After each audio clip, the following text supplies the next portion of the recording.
All right, hey folks, Bunky here, Buckman Hangout. Uh, Before I forget, please like, subscribe. New channel, small channel, very small, just under 300 subscribers, trying to make it grow, and I would appreciate it. And thank you very much. A little background about me is I'm a retired naval aviator. Flew C-2 Greyhounds, Sky Driver, and then also flew T-45 Goshawks for the majority of my just over 3,000 hours, 600 carrier landings in the United States Navy. So, one of my passions, hobbies is history, specifically aviation, revolving around World War II in the Pacific. I'm learning a bit more, about the European theater and then, Korea and Vietnam. And there's a particular story that keeps popping up, and it pops up every couple of months. And twice this week it's popped up, once on YouTube, and actually twice on YouTube. And the story is about a pilot who was shot down, and when he takes to his parachute, he pulls out his 1911 and shoots down a Japanese fighter. And I'm just going to kind of go through it real quick. The story is a great story. It's an inspiring story, right? But it did not happen, and I'm going to explain to you why it didn't happen, and then what I think happened. A few months ago, actually, I saw it on Facebook. It came through, and I said my piece and I laid out why with some of the information and, being the internet and being Facebook, I was attacked by a few folks who didn't like that, I had presented facts and an alternative story.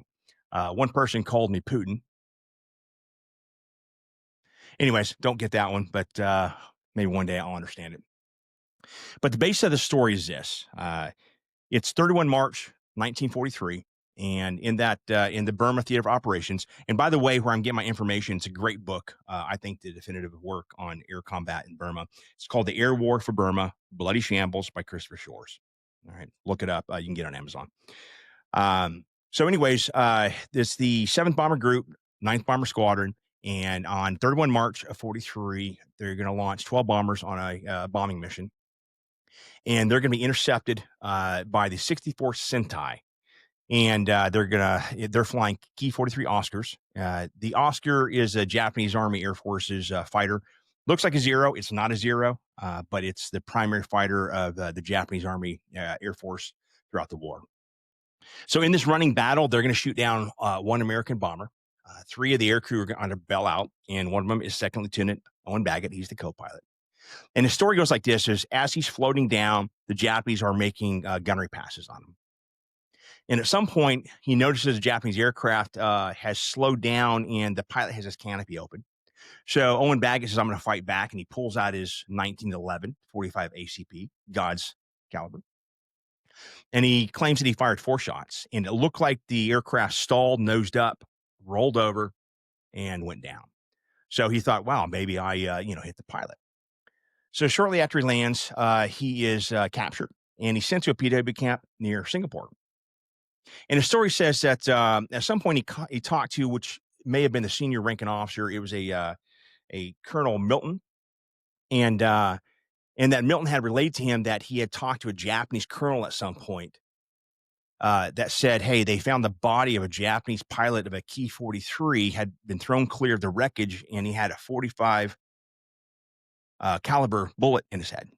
And that's how he knew that he had shot down this Japanese fighter. And it really makes for a good story, right? But the problem is that it's not true. And so why is it not true? Well, uh, you know, based on, stuff that I know about flying squadrons and what have you, we're going to use that to go back in history. So let's take the 64 Sentai, the fighter group that I was talking about. Uh, they're going to keep logs. They're going to keep squadron logs. They're going to keep mission logs. They're going to keep maintenance logs. And let's say hypothetically, in order for that squadron to be combat effective, they have to have 50 Ki-43 Oscars. All right. Because at, any one time, there are aircraft that go through maintenance inspections, and there are aircraft that have been damaged in combat or, operational damage. So even though they may have 50 aircraft on hand, they don't always have 50 aircraft flying. Okay. So they have to keep a good record of that. The bean counters have to keep a good record of that. So when they get to a certain number, they need a request from headquarters. They go up to Japan so they get more Ki-43 Oscars replacement fighters. And then there's, the personnel. So let's say out of those 50 fighters, they have to have 60 pilots. Okay. Now, pilots, you're not always, up to par. You get guys who get sick, or maybe they're on, R&R. I remember on 2 different deployments. On one of them in '99, there was a stomach virus going around the carrier, and uh, something like 25% of the entire ship got hit with this bug, and I did too, and it knocked me on my butt. I think I was in my rack for 4 days straight and didn't fly for around 6 days. And then the next appointment, just right, it was a week prior to 9/11. I had a vicious head cold, and again didn't fly for a week. So the same thing applies to pilots in a operational theater, and especially in Burma. There's disease and sickness and things like that. Okay, and then believe it or not, the Japanese have families as well, right? So if a pilot goes missing in action, or they know he's killed in action, they have to let the families know. And the reason I mention this is because when I mention this stuff, like on Facebook, people who try to rebuke me were like, well, the Japanese, they wouldn't record it because it's an honor thing, it's a samurai code, and my thinking was like, you're watching too many Hollywood movies. You watch too much of Baba Black Sheep, which, by the way, I love Black Sheep Squadron. I mean, what a great show. Historically speaking, it was completely inaccurate, except that there was a Black Sheep Squadron, and they flew Corsairs, and there was a Pappy Boynton. That's about all they got right. So, with that said, here's why it didn't happen. The records show from the 64th Sentai, okay, that they launched 13 Key 43s that day to intercept those bombers. Now, the fighter squadron had 2 fights that day. One was against hurricanes and whatnot, and that was a separate battle. And so this one's, 13 fighters were launched separately to intercept the bombers.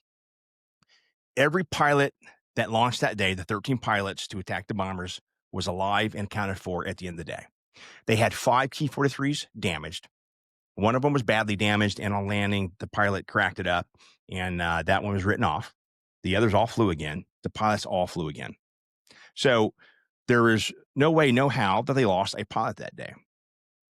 Now, also, if if a body was found, with a bullet in the skull, how would they know unless they went in there and dug it out, that sort of thing? So, the maintenance record showed that all aircraft returned. Not most, but 5 of the 13 were damaged. One was written off. The pilot logs show that all the pilots arrived back home safe and sound. And by the way, the squadron commander, I'm not sure if he had taken command at that time, was a guy by the name of Cap Kuro, and he is the one who shot down the bomber. He and his wingman shot down that B-24 that day, and he's actually a famous Japanese ace in the Burma Theater of Operations, flying the Key 43. He claims 24 Allied victories. And in research of those 24, 21 match Allied records of actually going down. And what's crazy is the other 3 is that were damaged. He was very accurate in his reporting. And he's going to end the war, fighting over home in Japan. And I think he ends the war with 32 or so claimed victories. He flies the Key 44 later. And he was just known as being an outstanding pilot and an outstanding leader. Anyways, so here's what I believe happened on this day, is that Second Lieutenant Owen Baggins' plane was shot down, obviously. He took to a chute.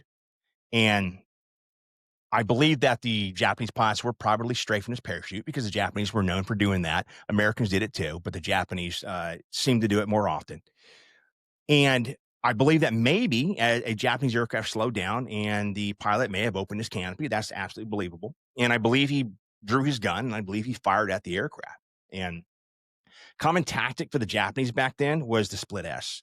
Basically, split S, you're flying along straight level, and you pull the nose up a bit, roll inverted, and then pull into what's like the last half of a loop. And that was something Japanese used as an evasive tactic.